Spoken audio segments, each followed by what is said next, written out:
Nama ayah ni sampai dalam syurga, dia adalah ayah kepada anak-anaknya.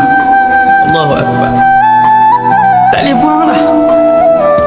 Sekali Allah cipta ayah kita yang tu, Allah pilih yang itulah ayah kita selama-lamanya. Macam mana pun dia, siapa pun ayah kita, dia rendah ke, dia tinggi ke, gaji dia murah ke, gaji dia banyak ke, orang tak kenal langsung ke, semua orang kenal ke, satu tu je ayah kita, dia kekal selama-lamanya. Sampai dalam syurga kita akan panggil dia ayah. Jumpa dalam syurga satu hari nanti pun, bila kita berselisih, kita tetap akan panggil dia ayah. Maka anak-anak bila dia tengok muka ayah, dia kena tahu ayah ni ialah ayah yang Allah pilih kepada aku untuk menjadi ayah aku sampailah kiamat, sampailah dalam syurga.